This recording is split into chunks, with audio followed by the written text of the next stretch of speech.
Après avoir fait le bilan de la saison 2025 des 8 autres écuries, en allant d'Alpine jusqu'à Red Bull, on se retrouve aujourd'hui pour faire le bilan de l'écurie Mercedes. Il ne restera donc plus que McLaren. Je vous invite à aller voir toutes ces vidéos. Si jamais ça n'est pas encore le cas et que vous aimez ce concept, je vous laisse liker la vidéo et abonnez-vous si c'est pas encore fait. Okay, let's go. Passer de 4ème en 2024, assez distancé en plus sur le trio de tête, à 2ème en 2025, avec en plus, en prime, un petit peu de marge sur les autres, voilà enfin une belle saison pour les flèches d'argent dans l'ère effet de sol. Bon alors c'est dommage, parce que c'était aussi la dernière saison sous l'ère effet de sol. Mais bon, vaut mieux tard que jamais, et quelque part, ce qui est fait n'est plus à faire. Alors, ils étaient également 2ème en 2023, mais c'est surtout l'écart qui est très différent, et de toute façon en 2023, la Red Bull était juste beaucoup trop loin. Mais au-delà de ça, en 2023, il y avait surtout beaucoup moins de concurrence. Là, on a bien vu que sur 2 ou 3 pistes, la Mercedes pouvait très clairement, à la régulière, jouer des podiums, jouer des victoires, et ça change. Surtout qu'en 2025, ils sont portés dans le duo par un jeune rookie, qui a très peu d'expérience, et qui est également le plus jeune talent de cette grille 2025, Andrea Kimi Antonelli. Alors avant toute chose, et avant de commencer à rentrer dans le vif même du sujet, il faut rappeler que le champion du monde constructeur, c'est McLaren.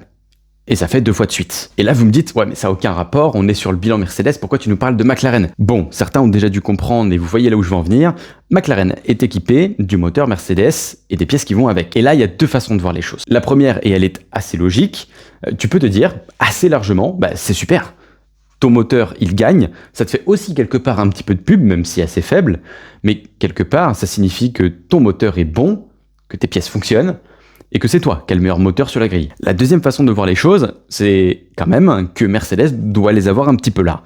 2 années de suite où la McLaren gagne le championnat constructeur, et cette année avec vraiment de la marge, avec ton propre moteur, ça pique un peu. Et au-delà de ça, ça signifie aussi que McLaren a doublement mieux travaillé que Mercedes, puisque certes, elle n'a pas à se concentrer sur le moteur. Ça, c'est vrai. Mais encore une fois, tu as beau avoir le meilleur des moteurs, ce n'est pas pour ça que tu seras forcément champion, et en témoigne Aston Martin. Coucou Alpine. Alors pourquoi je parle maintenant d'Alpine? Oui, vous avez entendu toutes les rumeurs, certains estiment qu'ils pourront jouer les podiums, voire les victoires à la régulière. J'en suis pas certain. Aston Martin en est bien la preuve. Aston Martin a le moteur Mercedes, le même qu'à McLaren, et pourtant l'écart entre les deux est juste abyssal. Encore une fois, tu peux avoir le meilleur moteur de la grille, les meilleures pièces également. Si elles ne s'assemblent pas ensemble et que la corrélation n'est pas bien faite, bah simplement tu seras nulle part. Voilà, maintenant que tout est dit, on va pouvoir se concentrer sur la saison 2025. Mais avant ça, comme pour les autres bilans, si vous les avez vus, on va se concentrer un petit peu à ce qui se passe avant la saison 2025 pour comprendre un petit peu mieux tout ce qui s'est passé ensuite. Okay, let's go.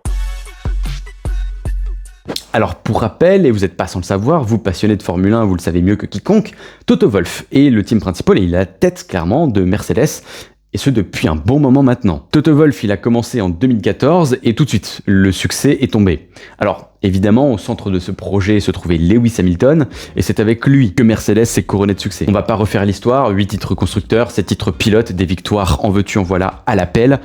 Les statistiques sont juste hallucinantes, il y a qu'à regarder sur Wikipédia ou n'importe où. Mercedes est la meilleure équipe du plateau, et ce pendant toute une réglementation. C'est du quasiment jamais vu.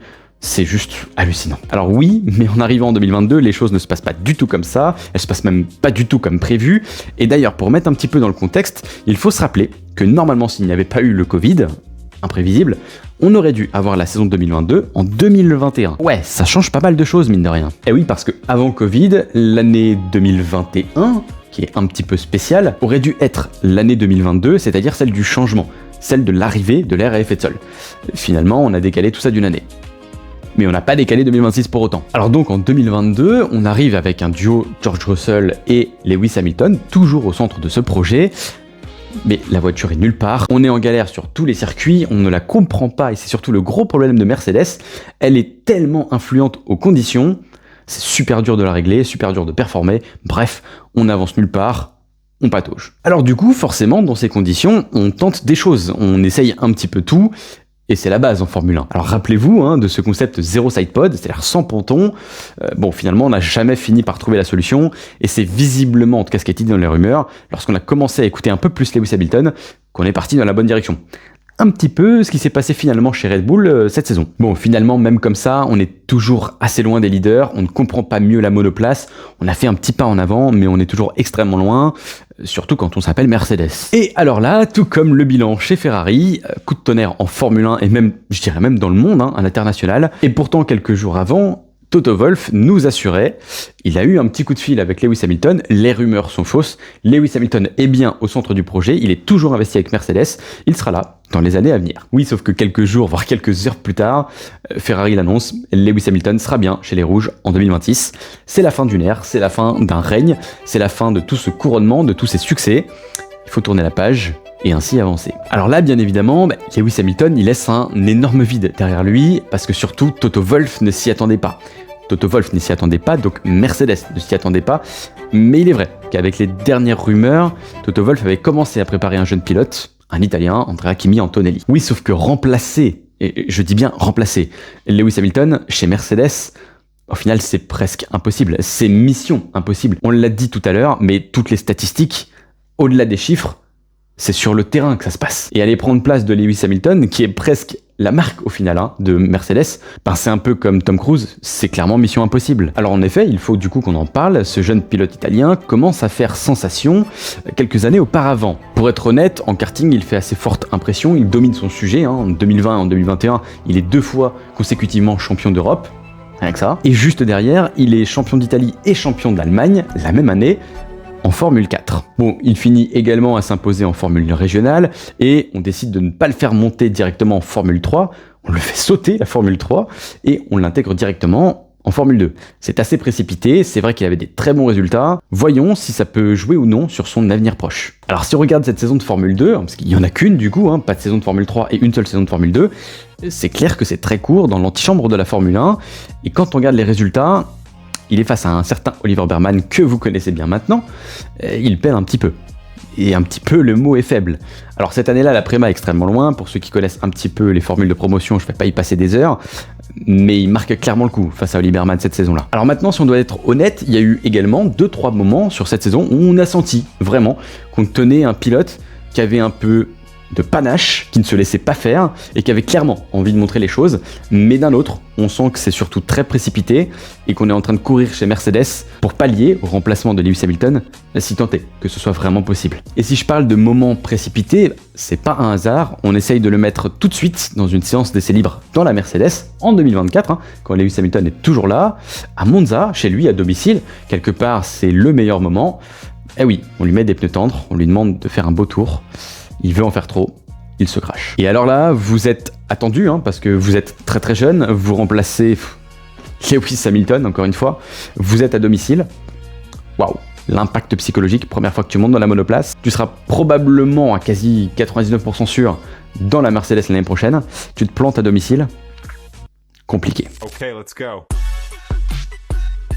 Alors maintenant, si on se penche un petit peu plus du côté des résultats, c'est là où on voit que George Russell a vraiment pris une dimension cette saison. Bah oui, parce que malgré cette très belle fin de Kimi Antonelli en fin de saison 2025, mine de rien, il accuse un 21-3 sur George Russell. Alors maintenant, comme je l'ai expliqué plusieurs fois dans ces bilans, quand on vous donne des chiffres comme ça, essayez de toujours les mettre en perspective.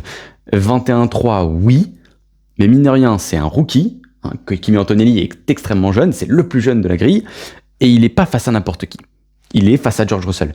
Il n'est pas face à Nico Hülkenberg. Attention, Nico Hülkenberg est un très bon pilote. Il n'est pas non plus face à Lawson ou Lance Stroll par exemple. Si on est honnête, aujourd'hui sur la grille, il y a peut-être 1 ou 2 pilotes qui peuvent faire mieux sur une saison complète que George Russell. C'est pas facile de faire mieux quand on est rookie. Alors d'ailleurs pour preuve, George Russell se qualifie en moyenne 4e, quand Kimi Antonelli, lui, n'est en moyenne que 8e. Forcément, il y a clairement un écart, et il est presque assez logique. Bon, et puis mine de rien, 4e de moyenne en qualification, il est devant les 2 Ferrari, jusque-là c'est à la limite assez normal, mais devant lui, il y a quand même les 2 McLaren et Verstappen, et Verstappen n'était pas si loin que ça. Alors si on regarde un petit peu plus côté des chiffres, il monte 9 fois sur la boîte, 9 podiums quand même, et plus de 15 fois, si je ne me trompe pas, c'est 16 arrivés dans le top 5. Waouh, rien que ça, franchement, magnifique. Encore une fois, quand on regarde un petit peu qui pourrait se placer devant, on a mine de rien les 2 McLaren, Verstappen, ça fait déjà 3 places de prise, par moment les Ferrari. Bah ouais, 16 fois dans le top 5 et 9 fois sur la boîte, chapeau. Alors on l'a dit tout à l'heure, Kimi Antonelli a battu uniquement 3 fois George Russell.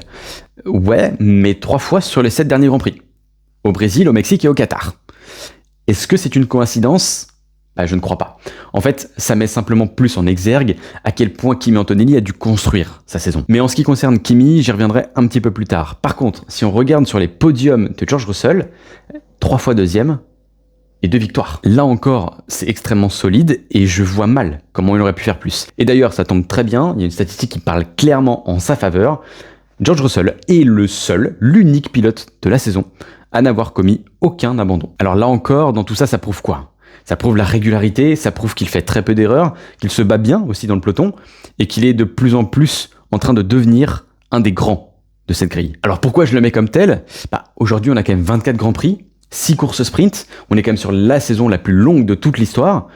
Clairement, n'avoir aucun abandon, si en plus il n'y a qu'un seul pilote qui a cette statistique, il peut clairement s'en targuer. Franchement, il est en train de juste devenir un des cadors de cette grille. Alors cette fois on y va, de l'autre côté du garage, et on va parler un petit peu de Kimi Antonelli. Certains disent qu'il a eu une saison en 2 temps, moi j'irais même jusqu'à dire qu'il y a 3 phases dans cette saison. Oui, parce que pour être honnête, le début d'Andrea Kimi Antonelli, il est plutôt bon. Alors on l'a dit tout à l'heure, mine de rien, il y a eu une séance d'essai très compliqué à encaisser en 2024. Il se retrouve du coup pour la première fois en 2025, avec un Grand Prix qui est en plus dans des conditions dantesques. Il est l'un des seuls rookies à ne pas partir à la faute. Oui, parce que c'est quand même mine de rien son tout premier Grand Prix en Formule 1. Il termine 4ème, il inscrit 12 points. Bravo. D'ailleurs, et avant de continuer sur la phase des résultats, il y a quelque chose qu'il va falloir préciser aussi. J'en entends beaucoup dire, c'est plus facile quand tu commences dans une Mercedes que dans une Haas. Alors pour être honnête, oui et non. Oui, si on se concentre uniquement sur la performance, le résultat, le sportif et la piste. Techniquement, oui. Mais il y a quelque chose qui est très sous-estimé en Formule 1, mais globalement dans le sport et même parfois dans la vie en règle générale, c'est l'intérêt composé. Quand je dis intérêt composé, c'est l'impact que peut avoir les performances, ou non d'ailleurs, l'impact psychologique, l'impact mental sur le reste de la saison à venir. On en avait parlé un petit peu dans la situation du cas Lawson avec 2 Grands Prix uniquement chez Red Bull, pour se remettre de ça derrière psychologiquement quand t'es rookie, c'est pas simple. Là, Kimi Antonelli, on l'a expliqué, ce qui s'est passé en 2024 sur sa séance d'essai à domicile en plus, mais là, quelque part, t'es comparé face à l'un des cadors de la grille, on l'a dit du coup tout à l'heure, avec George Russell, c'est pas simple, et t'es aussi dans une Mercedes. Alors évidemment, sur le plan uniquement sportif et performance, une Mercedes délivra beaucoup plus qu'une Sauber. Et je préfère aussi rouler dans une Mercedes que dans une Sauber. Mais surtout dans une Mercedes, on attendra toujours que tu performes. C'est-à-dire que si tu as l'argument du rookie, on va attendre 3 ou 4 Grands Prix. Et après, quelque part, on va un peu oublier ce côté tu es jeune et on peut t'en vouloir assez facilement. Je l'ai déjà dit, je mets énormément de crédit à Gabriel Bortoleto, qui est pour moi un de mes chouchous, très clairement, j'ai pas de mal à le dire. Mais pour moi, Kimi Antonelli a montré de très belles choses. Et si je dois être honnête, je l'ai déjà expliqué, mais quand on est dans une Sauber, si on est 14e ou parfois 17e, même 2 ou 3 fois de suite, on va pas nous en vouloir. Alors que dans une Mercedes, si vous êtes ne serait-ce que 12 ou 13e 2-3 fois, et que vous ne passez pas en Q3, c'est déjà compliqué. 1 fois, 2 fois, 3 fois, on va vous le reprocher. Et là, quand vous êtes rookie, pour se remettre de ça, c'est quand même vraiment pas facile. Donc maintenant, si on reprend là où on en était, avec les résultats, sur la première course, il termine 4ème, puis après 5ème, puis après 6ème, on peut dire que globalement, 3 arrivées dans les points, 3 arrivées dans le top 6, clairement, les débuts sont plus que réussis. À la suite de quoi arrive un abandon d'ailleurs assez malheureux à Bahreïn, et vient à nouveau la 6ème et la 5ème place à Jeddah et Miami. D'ailleurs, un très beau week-end à Miami, puisqu'il a eu sa première pole position, certes pas en Grand Prix, mais sa première ligne en course sprint, bravo. Et puis vient là le trou de la saison, le vent a un peu tourné, et je pense que là, on a un petit peu le côté enthousiasme qui retombe, le côté un peu pression qui fait un peu surface avec Mercedes, même si malgré tout, les résultats étaient plutôt là, ça y est, on n'est plus vraiment le rookie, parce que c'est surtout au tout début qu'on nous considère comme vraiment débutant. Là maintenant, il faut tout le temps délivrer, et il suffit d'1 ou 2 petites erreurs, et après ça s'enchaîne très très vite. Alors pour preuve, malgré les bons résultats qu'on a donnés tout à l'heure, en 7 Grands Prix, donc les 7 Grands Prix qui suivent, il y a 6 entrées, où il n'est pas dans les points, entre Imola et la Belgique. Ensuite, il y a seulement un petit point marqué en Hongrie, et de nouveau un 0 pointé aux Pays-Bas. Alors à ce moment-là, il faut le dire, et il faut le rappeler, c'est clairement la catastrophe. On s'était tous dit que finalement le début montrait qu'il était peut-être pas si jeune que ça, et là, à ce moment précis, on commence déjà à entendre les premières rumeurs. Kimi Antonelli va être renvoyé, Kimi Antonelli sera amené chez Alpine ou Williams en prêt ou je ne sais quelles autres écuries. En tout cas, il n'aura peut-être même plus sa place en 2026 chez Mercedes. On a fait un mauvais choix, on l'a mis trop tôt, c'était précipité, c'est clairement pas la pépite qu'on attendait. Encore une fois, on en entend un petit peu de tous les côtés, et surtout qu'il n'a pas les épaules pour piloter chez Mercedes, pas les épaules à l'heure actuelle, mais surtout pour remplacer le King Lewis Hamilton. Et c'est surtout ça qui fait mal du côté de Mercedes et dont on a du mal à se protéger un petit peu en interne et dans la communication. Et alors là vient une magnifique, la plus belle des réponses possibles pour Kimi Antonelli. Je vais vous citer les résultats des 8 derniers Grands Prix de son côté.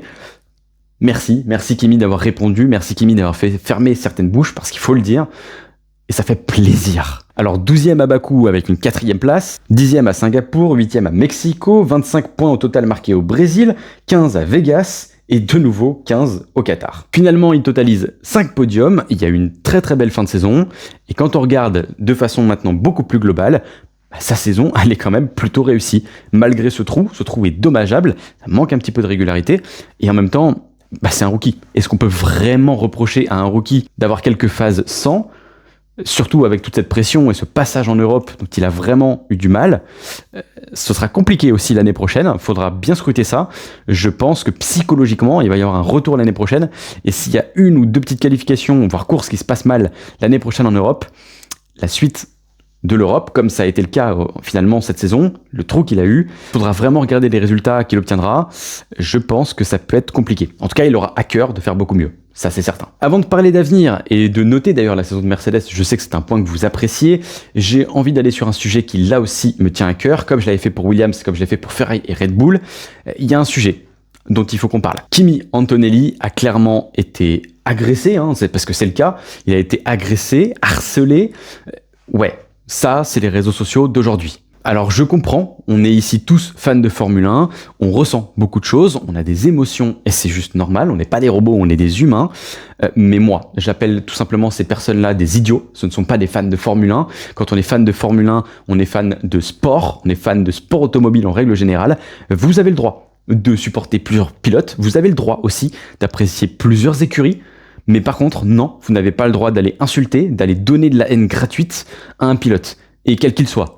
Peu importe la situation, peu importe ce qui s'est passé, là en plus c'était totalement faux, Kimi Antonelli a juste fait une erreur, il s'en est en plus beaucoup voulu, on en a parlé plusieurs fois, notamment sur des shorts, oui il s'en est voulu, 2 points au Qatar, ça aurait pu changer peut-être les choses, on n'en sait rien, il faudrait être dans une dimension parallèle, mais bref, la haine elle est juste inacceptable, ce qu'a vécu Kimi Antonelli et encore plus à son âge, c'est juste inadmissible. Ok, let's go. Alors je sais que c'est votre sujet préféré, on va parler donc d'avenir, mais là encore une fois, si je savais vraiment ce qu'allait donner la saison prochaine de Mercedes, je serais déjà en train de faire mes paris sportifs, et j'avoue que je serais déjà en Sardaigne ou à Ibiza sur un bateau. Bah oui, parce que si je pouvais déjà faire des paris sportifs et savoir où se placer toutes les autres écuries, j'aurais pas trop de mal à m'enrichir. Par contre, ce qu'on peut avancer, c'est que selon moi en tout cas, on aura l'année prochaine l'un des meilleurs duos. Russell-Antonelli. On a dit, Russell aujourd'hui est devenu un véritable patron, un cador, un leader d'écurie, très régulier, qui ne part pas en plus à la faute, qui est présent en qualification et en rythme de course, et Kimi Antonelli peut s'inspirer de ça. On le sait aussi, il est assez copain, on va le dire comme ça, avec Verstappen, il s'inspire quelque part des meilleurs et il a tout à fait raison, il est encore dans une phase d'apprentissage, il faudra être encore une fois assez patient sur le début, c'est normal, mais attention, s'il y a une belle monoplace en 2026, attention, vraiment, à Mercedes. Bon, surtout que mine de rien, la fin de saison d'Antonelli a été clairement belle, et si dorénavant, il n'y a plus trop d'erreurs, il n'y a plus ce côté brouillon, ouais, clairement, ce duo, il peut être brûlant, et la saison prochaine de Mercedes peut être véritablement bonne sur un point comptable. Alors maintenant, c'est assez logique, Mercedes a un des meilleurs moteurs, on sait aussi que ça a toujours plus ou moins été leur point fort, mais ils ont quand même perdu pas mal d'ingénieurs, notamment sur la partie moteur, on l'a déjà expliqué sur d'autres bilans.